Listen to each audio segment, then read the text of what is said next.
It's the Growler with PD&Jay. Here to analyze for you today. From Growler bed to Jay's got stats. We hope you enjoyed this episode of the Growler podcast. Oh yeah, still good, Jay. Even in episode 2, it's just as good as it was in episode 1. I need to get the MP3 of that so I can put it on my playlist and just listen to it even when we're not doing the show.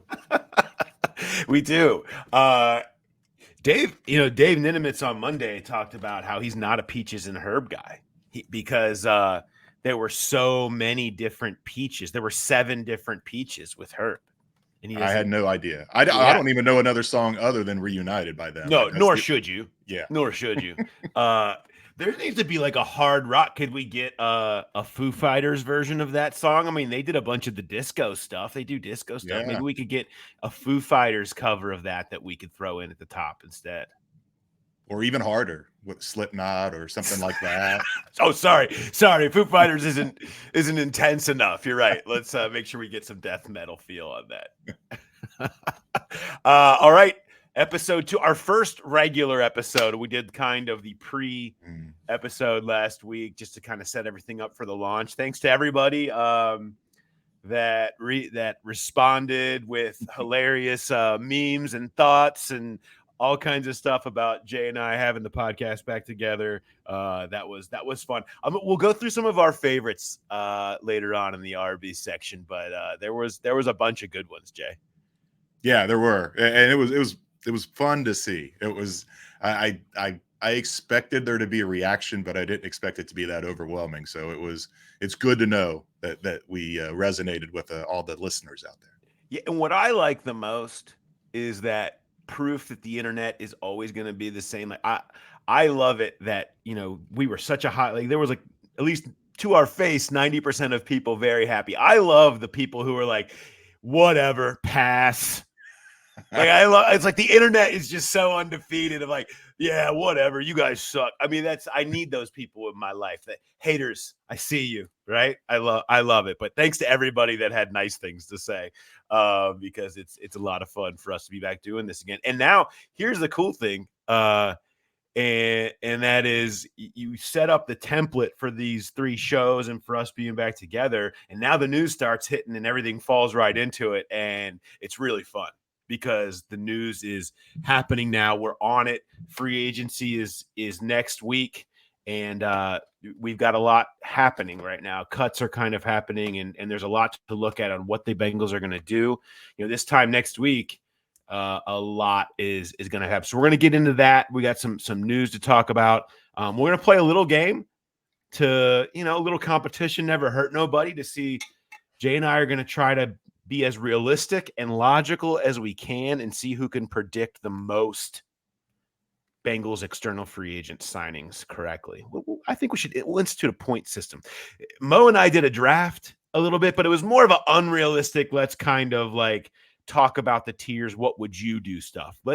Jay and I are here to tell you what's going to happen. We're here to pour some cold water on your hopes and dreams. It's such a crap. Maybe that should be our growler bet, is how many do we actually get right?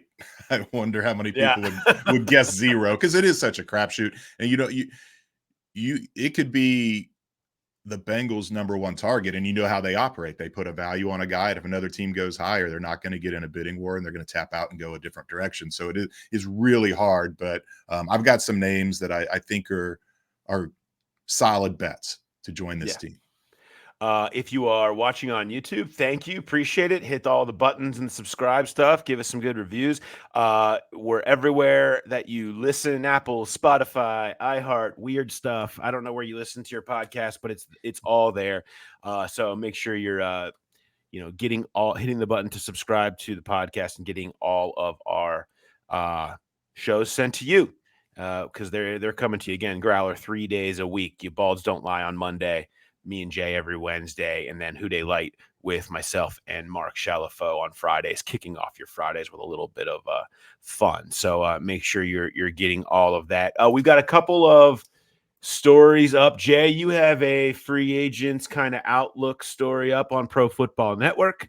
I hope people have checked that out. The thing about these, and I have one up as well that's kind of really looking historically at the recent trend of how the Bengals have approached free agency, and there's some interesting stuff in there. But Jay, I love about anytime any of us do one of these is just the reaction of people who are just, man, they're that's just not what I want. It's not what I want, and I'm not happy about it. Free agent season in a nutshell.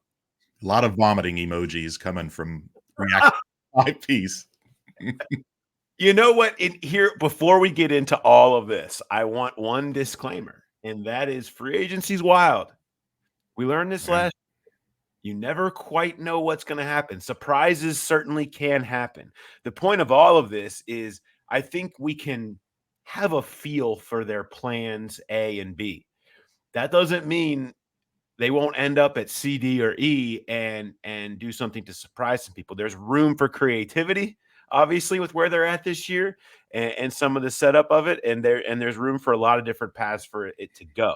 So that's a disclaimer before we start getting into some of the logic of where we kind of have heard and can view that things stand with the Bengals approach to next week. Let's start off with some news here. And news means Bengals former tight ends are all available. No word on Matt Schobel, Jermaine Gresham. Tyler Eifert, I think, is still fishing somewhere in Florida and wanting you to bet through his promo codes. But CJ Uzomah and Hayden Hurst are available after the Jets let CJ go and Hayden Hurst was let go by the Panthers after a couple of not so super second acts for them in their next destinations. Yeah. And then the immediate questions that come, will they be reunited? Will either of those guys come back? And it doesn't happen a lot. With Bengals, other teams sometimes will let a guy go and then bring him back. You don't see. I remember Michael Johnson, that weird situation where he signed a big deal with Tampa. They cut him a year later. The Bengals brought him back. Margus Hunt left and came back. Samaje got claimed on waivers and came back, but you just don't see it a lot. And I mean, CJ's 31. He was awesome here as a culture guy, but I don't see them coming back. I think Hayden would be a better fit, but the injury he had a really bad concussion last year, and I believe he's 30. So he's up there as well. I think he would be the better fit, the more likely guy to return. But I would put it maybe, I don't know, 33% at best that either one of those guys would be back here. Yeah. So CJ doesn't make any sense at this point. It's age, injury, all of that. I mean, I don't think outside of the obvious of rapport with Burrow, I don't think he has a lot of other boxes checked, and that's not going to resonate. Hayden's very different. I mean, I know last year, just in knowing the Carolina situation pretty well, I mean, he hated it. He hated it. I mean, it was not going well. He was barely playing. He just didn't fit with whatever was happening. I mean, the place was a total mess. He dealt with injuries and concussion stuff, and I think all the while was sitting there thinking, why did I leave Cincinnati? And I don't think that that's a secret to anyone that Hayden would love to come back to Cincinnati. And I think the Bengals have interest because, I mean, I don't think he's that different of a player than he was in 2022 outside of what you said. I mean, you got to get a handle on what happened with the concussions and the amnesia stuff, all that stuff that was reported. You can go read about all that's out there on him. But if you're comfortable with that, you get the rapport with Burrow, you get big energy Hayden Hurst with a chip on his shoulder guy. You get change of scenery Hayden Hurst again, right? Who's going to be so happy to be back. It's going to be like you're going to get that same thing that you got when he showed up with a point to prove here a couple of years ago.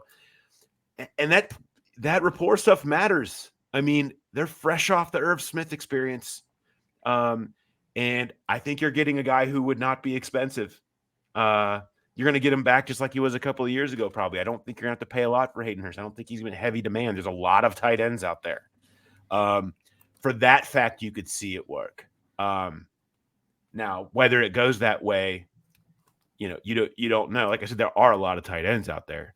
But I think they're open to it. But there's a few things that they've got to get a handle on in terms of money and health before it would end up there.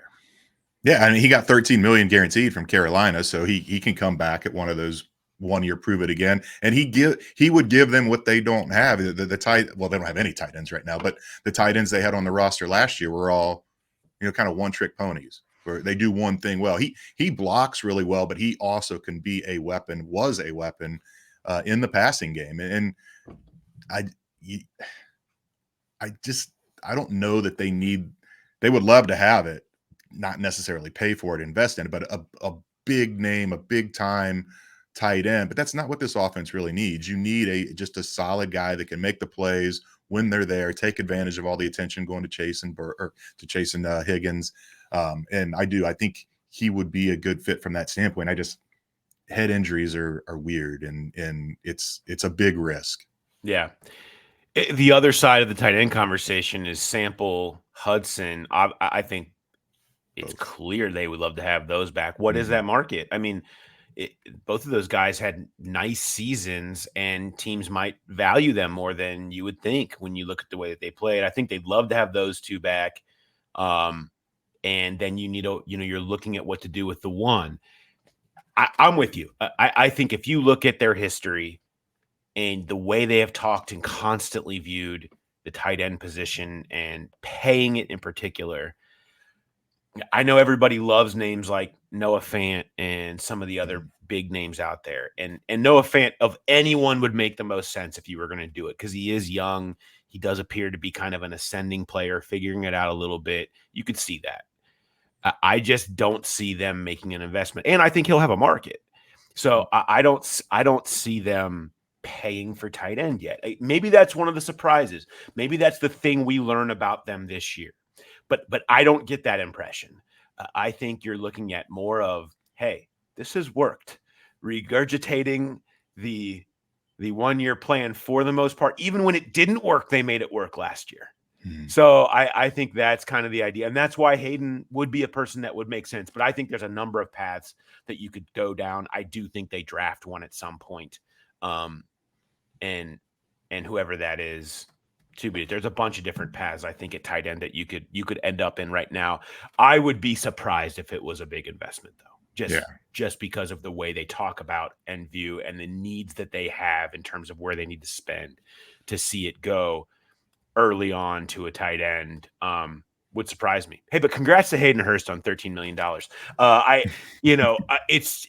It worked out for him, so I'm sure he doesn't hate it, but I think it's a little bit of a message to free agents. Hey, don't leave Joe Burrow. Like, hang around with Joe Burrow, and your profile and your stats and everything will be pretty solid. And I think your bank account might be too. Although, CJ and Hayden cash in. Other tag, yesterday was the end of the tag deadline. Of course, the Bengals wasted no time, so they weren't really part of it. If there's ripple effects on it, Michael Pittman also tagged. I think there was a view of what's going to happen to the receiver market with Pittman and with Higgins. Neither able to get deals done. We knew the Bengals really weren't going to, but Pittman, they tried and couldn't either. I think that just shows how wild the receiver market is right now, just because you have so many guys that need to be paid. Everyone wants to wait and see where it goes. No one wants to go in early and be the one that then everybody jumps over top of. So I think free agency is going to be really fascinating there, but there's not a lot of guys. I mean, Pittman and Higgins were really the top of the receiver market. You had the Mike Evans deal, but he's different because he's older and he re-signed. He's very incentive laden. It's going to be hard to get a handle on it. You're probably going to have to wait until extension season to really understand where it's going to land in terms of what Higgins' eventual big deal somewhere ends and obviously Jamar at the end of that rainbow. Yeah, and how long does this continue? Does this go into next offseason the same way? Where, I mean, are we still talking about Justin Jefferson not having his deal and Jamar wanting to wait him out? And there's so many good ones available in the draft, and it is not a great free agent class, and it almost feels like it's on Jefferson to go first, but he's like anyone else. He don't want to be jumped, and I don't know if anybody would jump him because he's got the numbers and the production to do it. But it's interesting to think about what would happen. Would Jamar be a 5th-year option guy or actually play on the 5th-year option? Are they going to kick that can down the road for the big extension? Yeah. I mean, more than likely it would seem he's going to be if we're trying to predict the date today, September 5th, 2025. There we go. That's my as they're boarding the plane to that's my Jamar Chase extension. That's my Jamar boarding the plane. What are you talking about, Jay? They're going to be coming off a Super Bowl. They're going to be hosting the Thursday night game, right? Okay, yeah, you're right. Oh wait, people are like, Paul, don't you do it to us again with that Super Bowl prediction stuff, okay? You ruined last year. I'm still getting blamed for that. Yes, that's my prediction. September 3rd, 2025 on the Jamar Chase extension date. That's my date. Mark it down. Oh, we don't have a producer. I'm looking to a producer. That's me. Okay, so that's that. The Mixon decision looms. I think that is maybe as we speak in the process of being hashed out. I've sort of talked about how, you've read it, you've written it. We all know what it is. It doesn't make a ton of sense why they wouldn't do it, but it's got to get talked out. And until that word comes down, I think it's in question. And so, but I think it now is the time. I mean, this is Friday before free agency. It's really the Black Friday for players often, where you just see so many of those last cuts come down. So you would think maybe this week we would hear about it. But again, that bonus $3 million roster bonus deadline is not until the 4th day of the league year, March 17th. They don't have to do it until then, but if once you've made the decision, what are you waiting for? I think is kind of the idea. If they do though, then they're in the running back market. And so maybe they would want to see what happens with the early portions there are so many running backs available. Yes. It is unbelievable. I mean, there are just so many running backs available right now. It is just flooded. So there's lots of options to go through, and we'll see if that makes it stagnant early on or not. And that's why it makes the timing of the decision, because you would think the contingency needs to be there. Can they get a guy in free agency? But like you said, there's so many out there. They have to figure that they're going to be able to get at least one. If that's all, maybe they want two. But would that be the wise thing to do, to actually have someone in the fold before pulling the trigger on Mixon? Yeah. Okay. Let's play a game. All right. Are you ready? I'm ready. Today's game is who can hit the most external free agents signed in the next 2 weeks. Okay. So let's say between this episode and then the one that will be on, what will that be? March 20th, Wednesday, March 20th, so we'll get all the way through next week. We'll each pick 5. Okay. You have to have a defensive tackle, an offensive tackle, and 3 others. Any position you want. You could do another defensive tackle and offensive tackle if you want. And let's do, how about 2 points for a defensive tackle or offensive tackle and 1 point for all the others. Does that sound fair? It does. How about this? I got it even better. 2 points for defensive tackle, offensive tackle. You decide 2 points on one of your 3 wild cards that you feel best about as a confidence pool. Ooh, balloons. Why are there balloons? Balloons just showed up. Those of you listening at home are like, what? Sorry, the stream just popped balloons up for me for some reason. 2 points for one of your wild cards and then 1 point for your other 2. You dictate which. Confidence pool style. Does all of this appeal to you put together a lot of complicated pools and spreads and things like this. It's March Madness season. You've got like 10 different brackets you're going to be running. Does that feel complicated enough for you, Jay? So 2 for defensive tackle, offensive tackle, and then on the wild cards, we can pick which of the wild cards is a 2. Yeah, and then the other two are 1. ones. Okay. And I actually only had 4 guys here, so I got to come up with another 5th You one can on come the up with another. fly. You just Yeah. posted a whole story. Yeah, on you're it. right. You've got plenty. But nobody of liked ammo. it. Nobody liked it. They told me I It was doesn't wrong matter and if terrible. they like it, Jay. Look, let's talk to the people that don't like us. Pass. All right. We're not here for them. It doesn't matter the people that didn't like it. All right. We like it. All right. So let's play this. Let's play this game. You want to start? I'll let you start. You can even take first pick here, and decide who it is that you want. All right. I now I'm trying to decide if I want to make this my wild card double. Going to open with the wild card double, huh? I think I will. I'm going to go safety Jordan Whitehead. Now that is not who I had in my article. Okay. But from talking at the combine, and it sounds like they are interested in bringing a veteran in. Whitehead's a guy. He played last year on a $5.3 million contract. Is he going to get more this year? Maybe. Who knows? He's a 6-year vet. He's got 89 career starts. He won a ring with Tampa Bay as a box safety, had a career high 10 tackles for loss that year. Comes to the Jets, switches to a free safety, a back end. Career highs last year, 4 picks, 9 passes defended, 97 tackles. He's a guy that can do it all. He's seen a lot with the 89 starts. He's still young enough to be back to be in their range where they like to sign these guys. I think he fits everything: experience, price. I don't know what the market's going to be. It seems odd that someone with that pedigree only signed a 1-year, $5.3 million contract last year, but you roll that into this year, even if it goes up a little bit. We know the Bengals don't value safeties, but that hits right kind of in the range where they would be looking if they want to add a piece to that position. I think he'd be a really good fit. No, I mean, it makes sense. And, that's one of the things that I sort of broke down when looking at all the last 4 years and how they've spent. They spend now. They're fun now. Fun Bengals. Fun March Bengals. It's great. This used to be nap season for me, although I do miss nap season. Yes. But it's not now. But now we've seen it enough. I think we know what the fun Bengals do. Okay.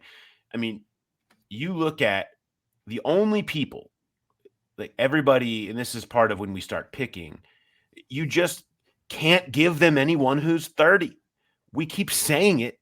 It's just proven. Now you have 4 years of anybody they have signed with a thought that they're coming in to start the next year or be a major role player. Only Riley Reif on the in a lurch last second need a right tackle for 2021 was over 30 at the time of signing. That's it. You know how many people that wipes off of our board when you start talking about safeties? And I know I've talked about Harrison Smith. I feel like he could be a rare exception just due to the intelligence that they think that he has as a player. And he is under contract. I'm not going to go down that road right now.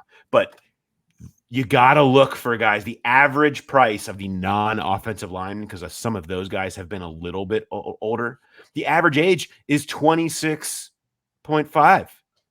I mean, and all of those guys, the best cases have been young guys. I mean, that's who they've been, in middle tier guys. That the only time they've gone up to the top is value. Trey Hendrickson, Orlando Brown were values, even though that you were paying a lot more. They were that's just what it costs. The cost of doing business in the starting edge and starting left tackle market is expensive, but they were relative values. Mm-hmm. They're not going to get into bidding wars. DJ Reader might be your only example, but they were much more desperate in 2020 than they are now. So with those parameters set, that's why Whitehead makes sense, exactly like you said. If they're going to go into safety, that's the type of player I would see them looking for. I'm going to go for another 2-pointer since you showed your hand at safety. I'm not going to go for my safety that I feel good about. I'm going Tier Tart. from Tennessee / Houston last year was let go. The defensive tackle market is full of olds. Now, not us olds. We're old. But football olds, Bengals free agent olds. So many of the players people like are 29, 30 years old, that they're just not typically and would be a little bit more expensive. Places that they just have not gone. They like to go mid-tier ascending player coming off his rookie contract. Hello, Tier Tart, one of the few. They put in a claim for him last year. When he was they were one of 3 teams to try to claim him when Tennessee let him go. They always I remember how many conversations when the Titans became somehow part of the AFC North, I guess, when we've gone to Nashville every year. It's great for us. It's like every time you talk about their line, how stout it is, Jeffrey Simmons, and then someone would inevitably always say, man, Tart's really good too. I felt like it always was part of the conversation. So all of that together, just turned 27. He's not going to be insanely expensive. I think he'll fall in that $7 to $10 million range. That's sort of the middle section that they've lived in per year. You could get him for 3 years. He comes in, he plays as a next to BJ Hill, gives you some versatility in there. Tier Tart. I think he's the most likely for me to get 2 points on. So I'm gonna go him my first pick.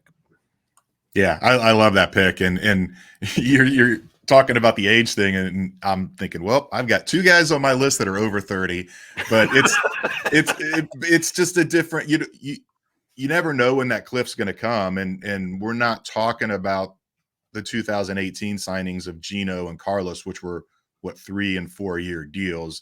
These would be more stopgap kind of measures, and that's why one of the guys I had on my story yesterday, and I'll go with him here, is my defensive tackle pick, Daquan Jones from Buffalo. He's been around the league for a long time. He's going to be 32, but he was the 7th highest graded run stuffer as defensive tackle by PFF last year. And obviously PFF grades aren't everything, but you're not a stiff. If they've got you up there that high with as many good defensive tackles are in the league, he performed. He's almost never been hurt. Now, he did miss 10 games last year, but there was a pec injury. He fought his way back. He played the 2 final regular season games. He played the 2 playoff games. Yes, they want to get more push in there, but if DJ Reader, if they can't get him back, they need that big, wide-bodied run stuffer in there. And Daquan Jones could give them that. And, you're talking about what we talked about last week with the new enthusiasm, optimism for Joseph Osai. He's a guy that can move inside on 3rd down as a 3 tech. Sam Hubbard could possibly move inside. BJ Hill is still there. I think you've got enough guys that can kind of handle that rotation as the pass rusher guy. They need the big run stuffer guy in this division. And you're a little concerned about his age, but I don't think he'd be super expensive. He knows he's at the end of his road. He was a 2014 pick. He was taken 1 pick after Russell Bodine. The Bengals took Bodine, and then the Bills took or the Titans took Daquan right after that. So, a chance to chase a ring. These guys know when it's getting down to the end. He's never had one. He's played in 1 AFC championship game in his career. And I just think he's a guy that could get affordable and give them what they need as a run stuffer in the middle. You're trying to send Bengals fans to the dark place on a March Wednesday, Jay. Mention Russell Bodine. All right. Don't take us back to that stream. You thought we talked about Joe Mixon and T. Higgins a lot. Don't take me back to the Russell Bodine days where every week on Bengals Beat podcast, we had to discuss Bodine angst. Oh, man.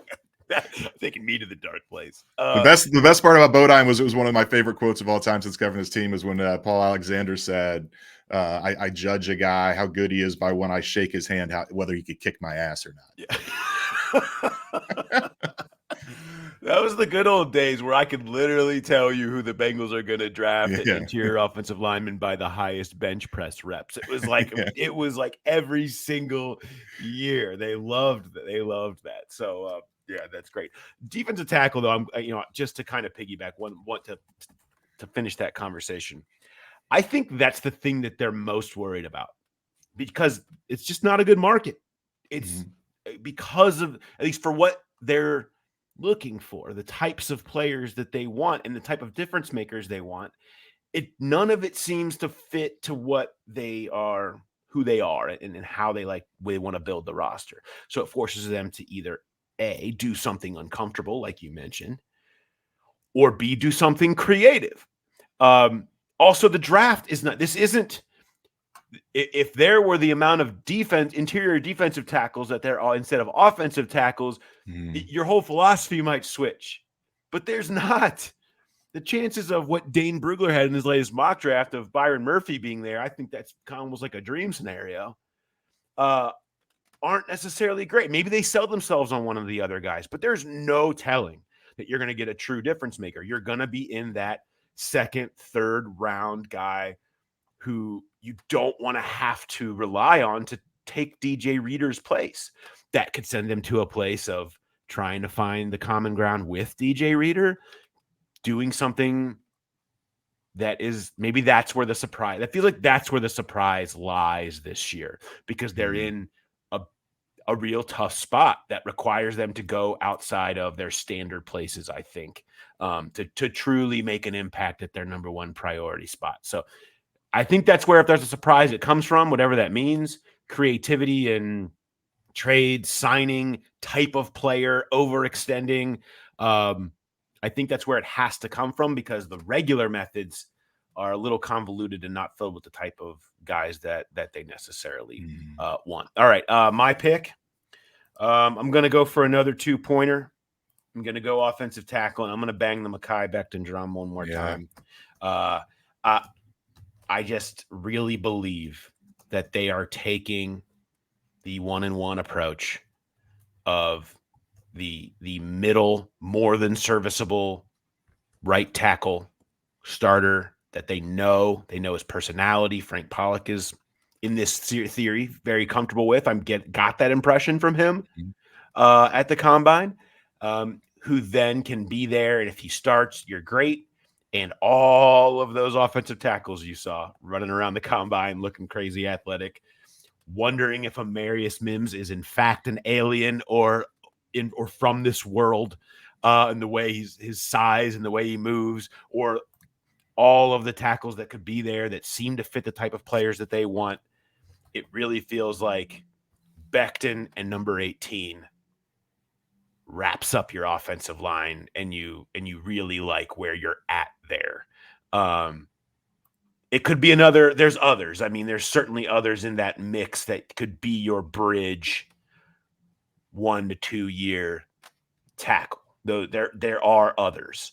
But if I'm looking for most likely, and I'm trying to get my 2 points to stick it to Jay, I'm going with Becton as my pick.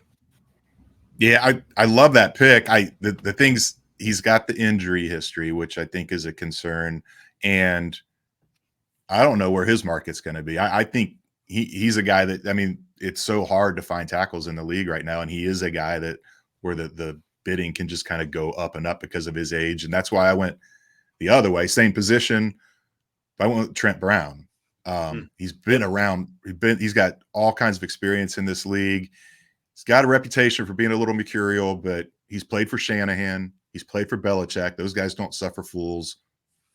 I feel like he would be a really good pick, because everybody looks at, well, they've got a huge hole at right tackle because everyone knows Jonah's leaving. But they have a huge hole at swing tackle too. There's nobody on this roster right now that you feel good about that's stepping in and being that swing guy this year. And so I'm of the same mindset you are, that it's going to be a veteran right tackle in free agency, and then 18 is a really good chance to add another tackle. I like Trenton Brown. I know he's going to be 31 this year. That's, again, wrong side of the equation, but he's a guy that he's got a Super Bowl ring. He's got all this experience. He just would seem like an ideal fit to either be a bridge tackle if the guy they draft isn't ready, or be a quality depth piece. I mean, what are the chances they're going to get all 5 starters starting all 17 games again next year? I mean, it's only happened. Well, it's never happened in Bengals history because it's the 17-game season's new, but there's only one other time in Bengals history where they had all 5 start every game. That was in 1985. You just can't count on that. And you gotta, depth is so much a part of what they need to do to fortify this line. And it does give me pause, his age, but I think he would be a much more affordable and a much more, maybe the high side isn't there with a Becton, but if you're going to take a guy in the first round anyhow, you're looking at him as your long-term guy, and it would be better to go with the more affordable, more consistent guy in Trenton Brown. Yeah, no, I don't disagree. I think it's the same philosophy, and there's different pieces there. I mean, I think we could talk about Tyron Smith and, what would happen. He's a left tackle, but man, he could do both. Brown could do both. We know that. I mean, I know Brown very much cares about being the left tackle, and does Tyron Smith care about that? Does he want to chase a ring? Does he care about going to the right side? Does he knows Frank Pollock.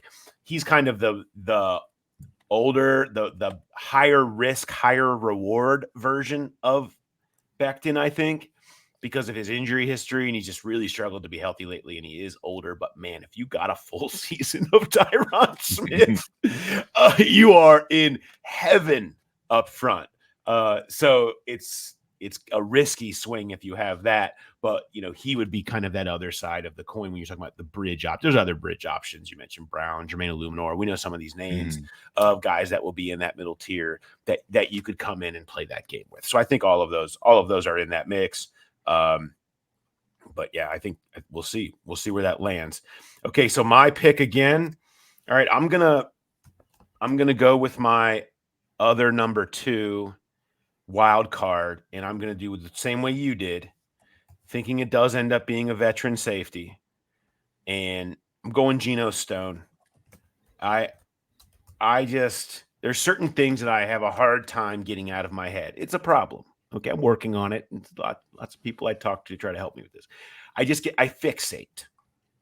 And knowing this team, knowing what they want, I just cannot get over the fact that he outfoxed Joe Burrow in week 2.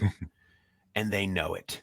And then he had all those interceptions. And I wrote this today because, Geno Stone, not Geno Smith. That'd be quite a surprise.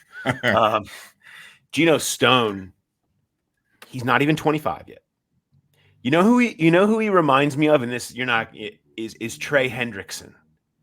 Let me tell you why.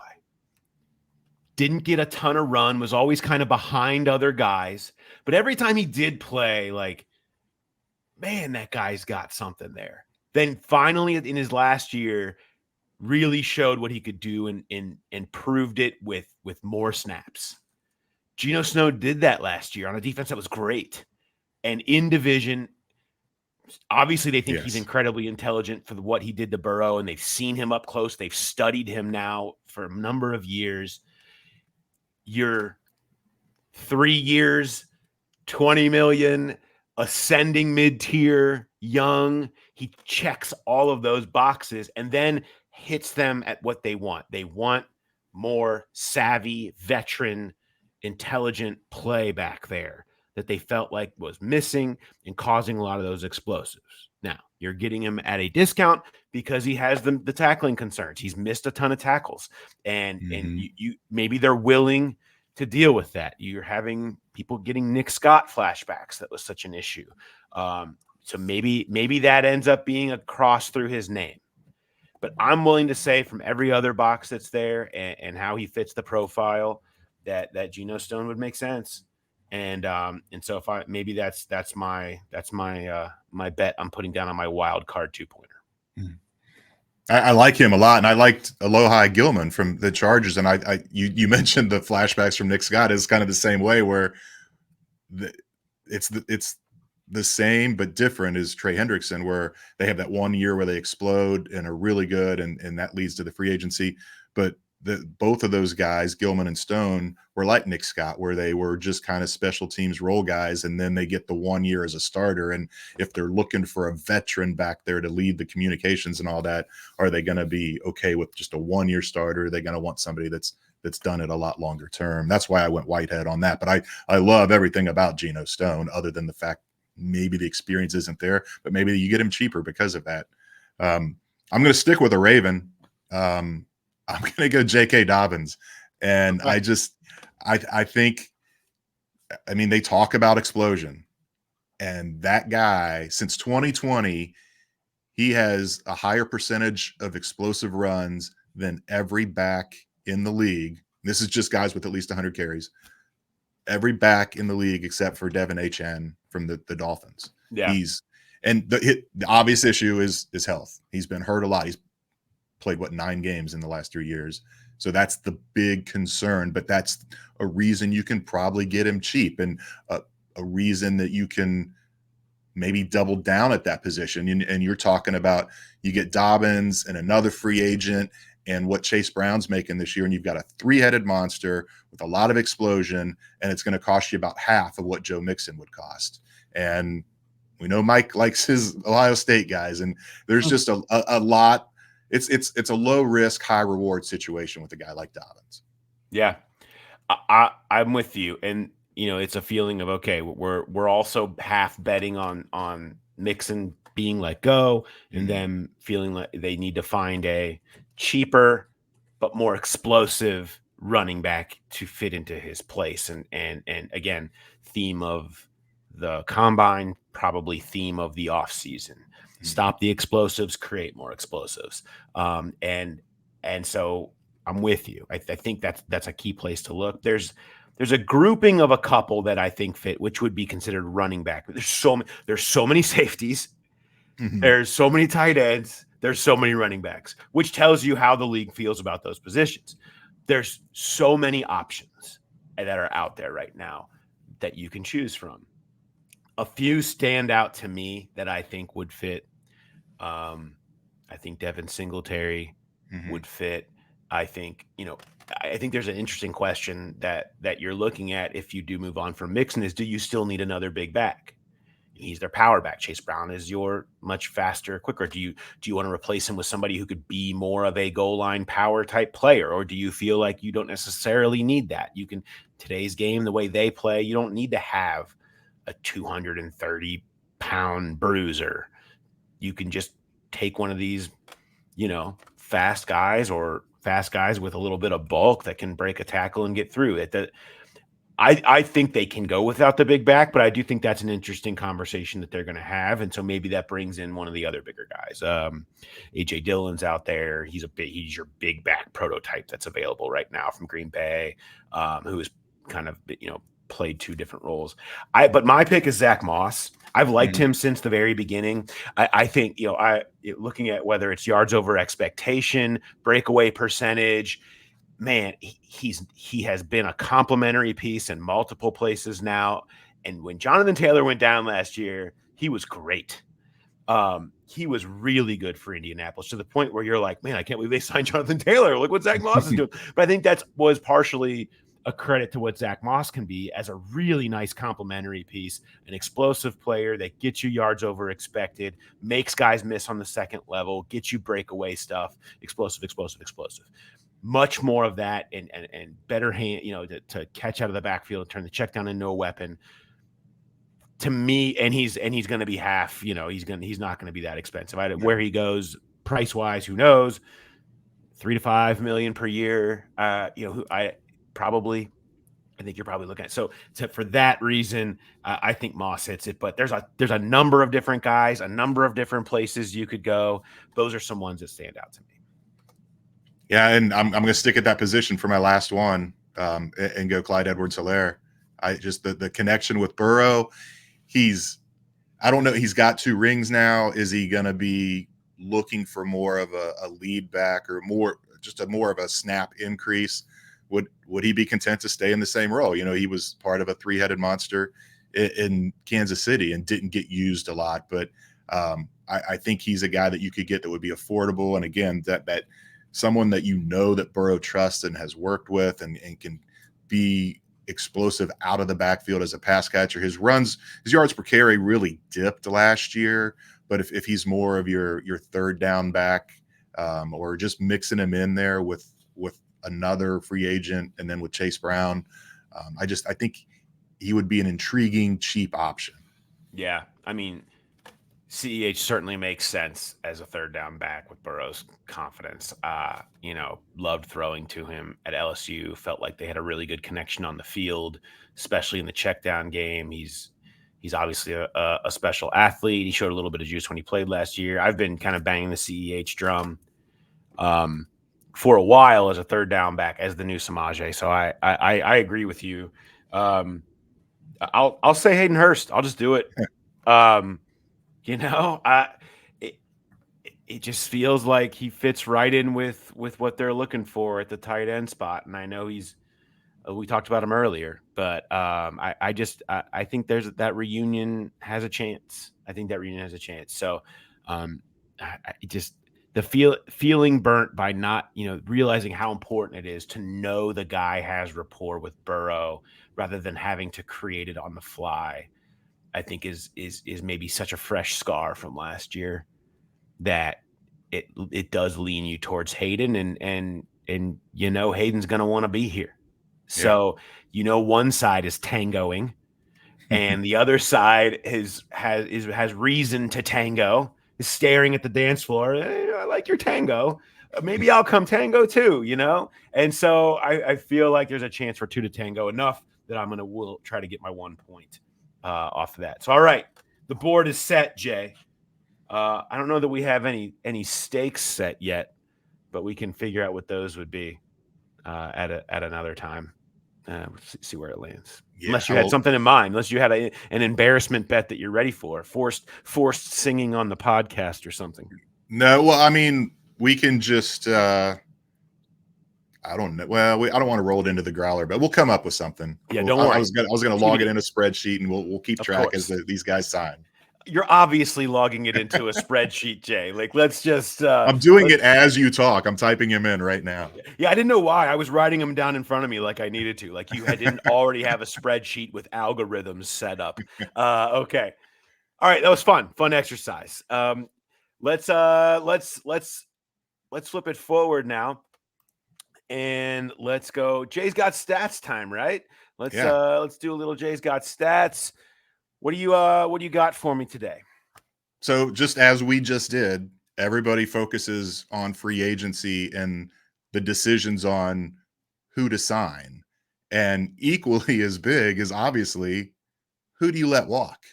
And I think a lot of Bengals fans are still stung by 2017 when the Bengals let Whitworth and Zeitler walk. Since then, they are almost undefeated in making these decisions. So there's 25 guys that were free agents that they that signed with other teams before the draft. So I'm not talking about these August signings and that kind of thing. So 25 guys, 12 of them signed multi-year deals. 8 were cut or traded before that deal expired. And 3 of them are still TBA. You got Jesse Bates with 3 years left on his deal, Von Bell with 2 years left on his deal, Samaje Perine left with 1 on his deal. The only guy that left the Bengals between 2018 and now that signed a multi-year deal that played it out was Carl Lawson. And his 3-year deal, he played 23 games, had 38 tackles and 7 sacks, and it cost the Jets $45 million to get him. The other guys, the 12 multi-years, there were 13 one-year guys that left the Bengals, went and just signed a quick 1-year deal. 9 of them were cut before the season or before the end of that one season. The 4 that played it out, I don't think anybody's going to cry about these guys walking away when they did. AJ Green, Mackenzie Alexander, Cedric Ogbuehi, and Jeremy Hill. So the Bengals have made really good decisions on who they let go. And it's interesting because of those 25, 10 of them came in 1 year.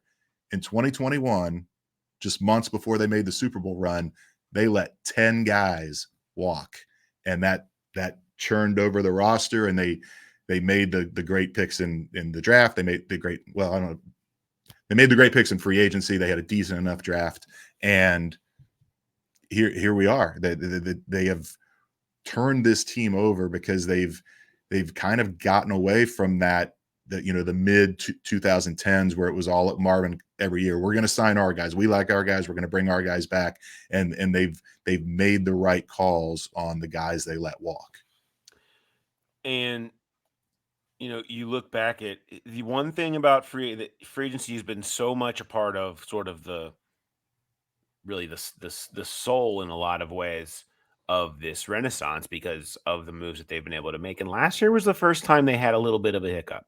Mm-hmm. I mean, but again, it was because of the way they kind of got what they paid for.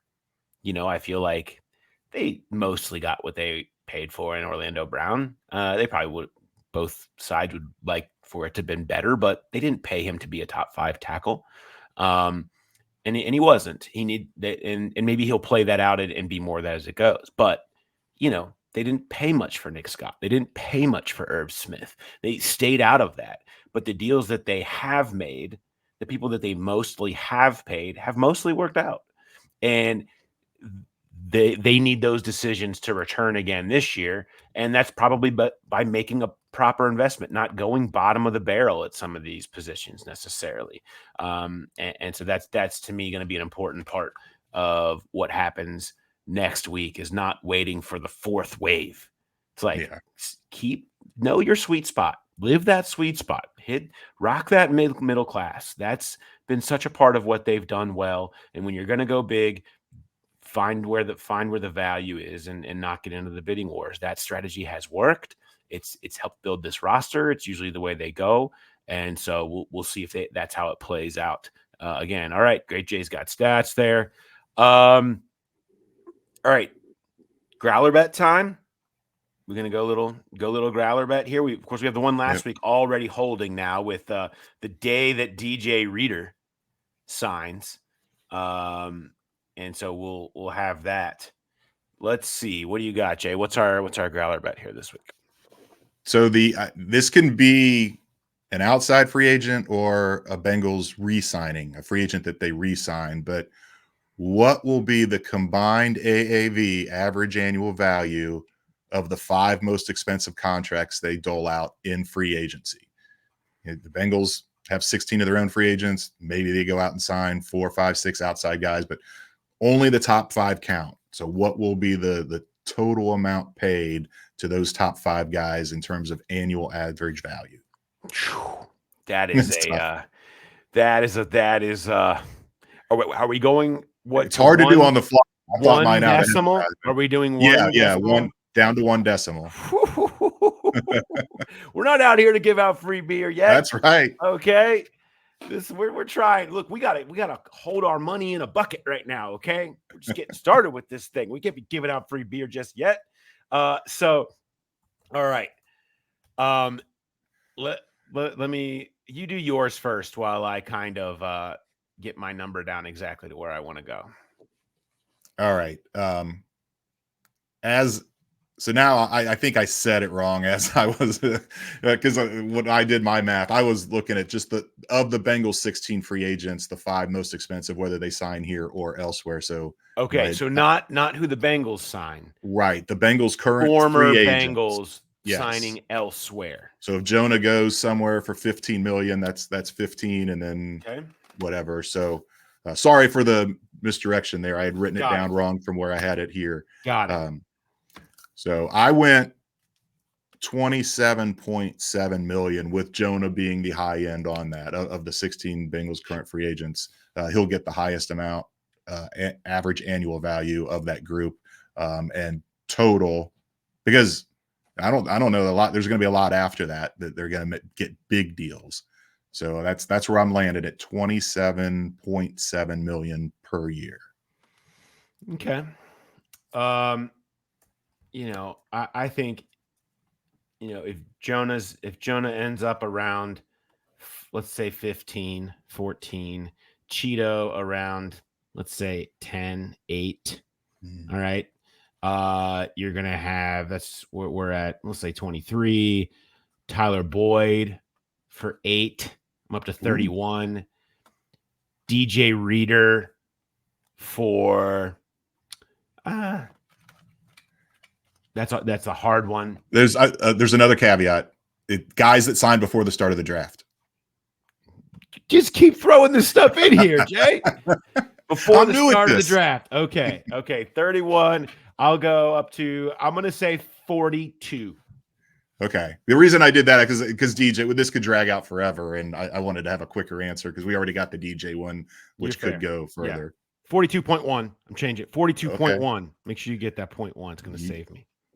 You were high because I had Boyd as a part. I didn't think he would go for 8 a year, or don't think he'll go for 8 a year. And I had Cheeto much lower too. And I even had Jonah a tick below that 15 range. I had him more in the 12, 13 range. But we'll see. I'm trying to bake in, the extra money that is out there a little bit. That could send some of these prices higher than you would expect.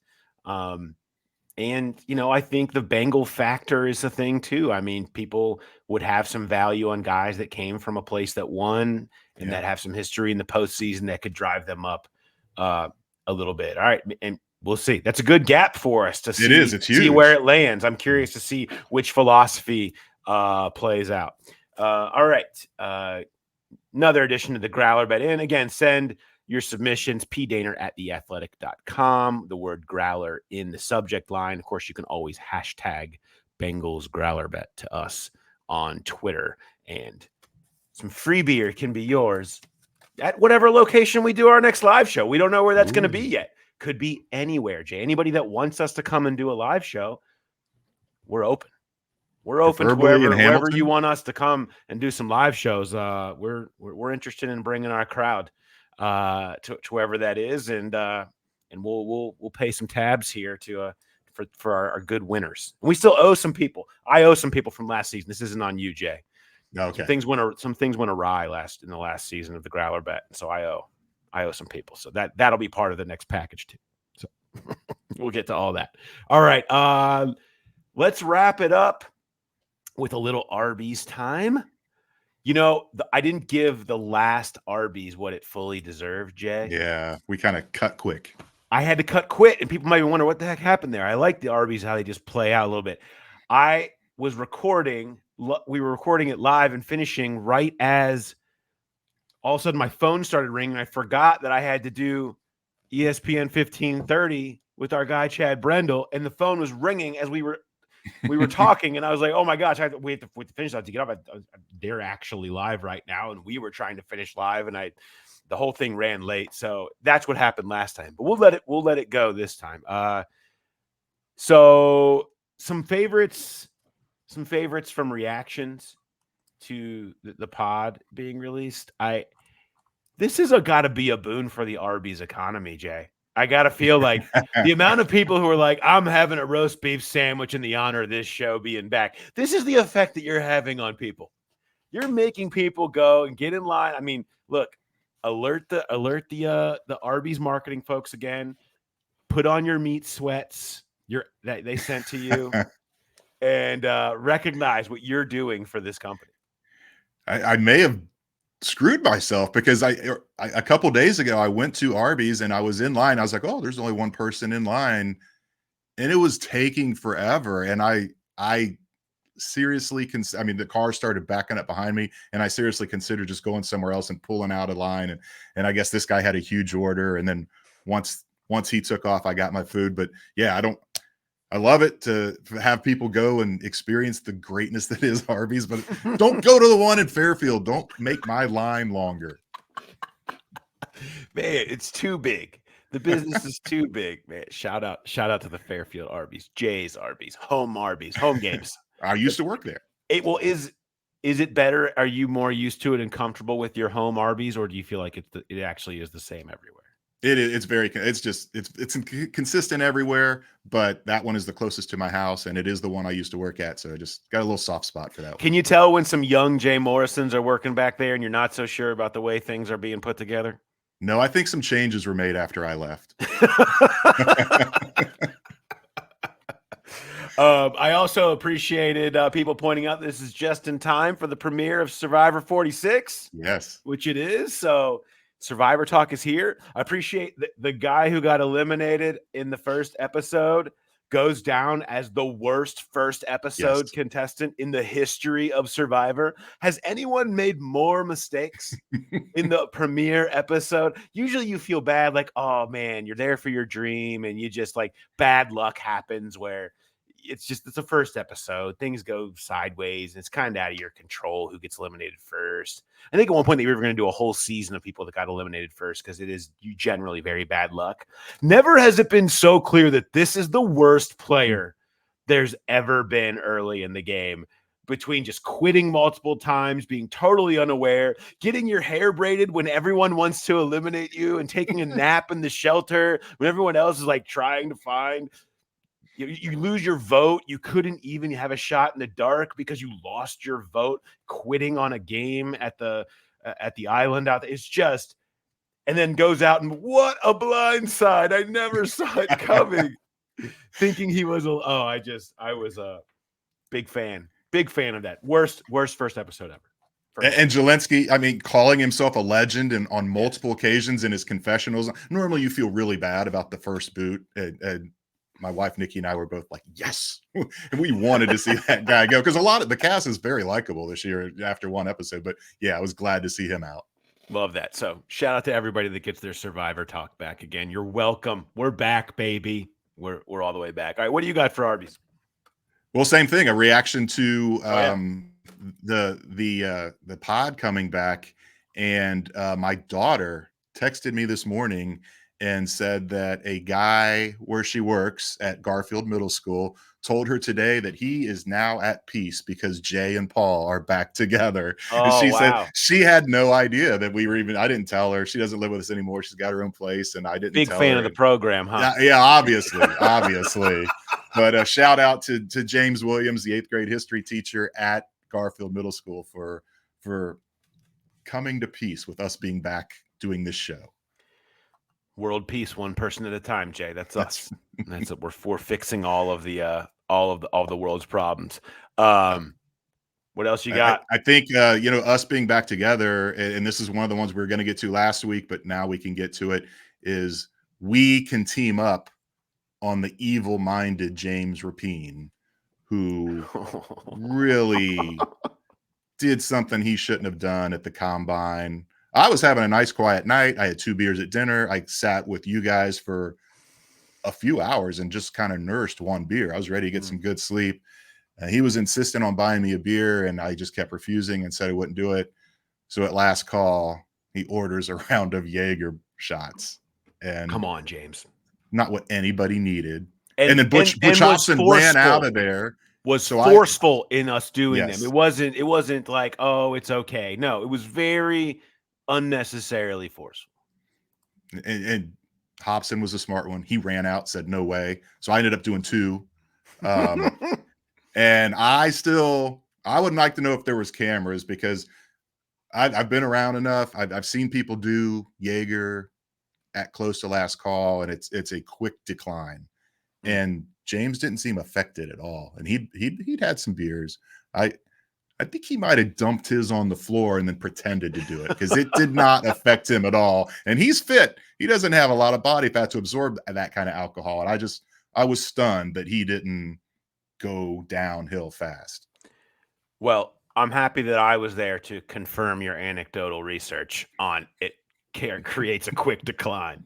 Because I wasn't going to say it, but no, it's, that is not, I don't do, you're the Jaeger guy. I don't do that. Like, that's why I was so appalled by the order in the first place, and to be forced to do it.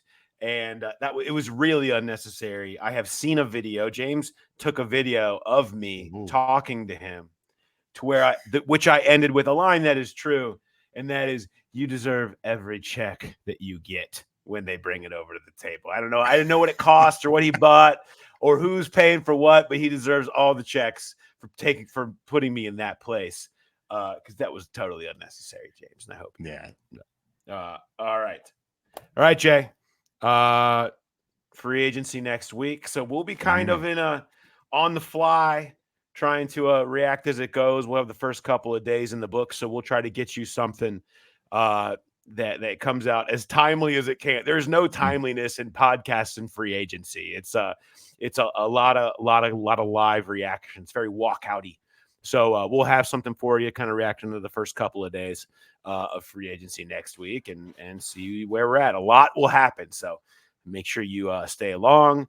Make sure you are subscribed to the Growler wherever you get your podcasts, or watching on YouTube if you want to check us out on there.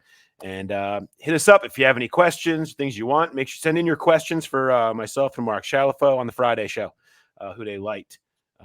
Your questions drive our direction. So we'll see wherever it goes. All right. Thanks, everybody, for listening. And we will talk to you next time. Have a good one, everybody.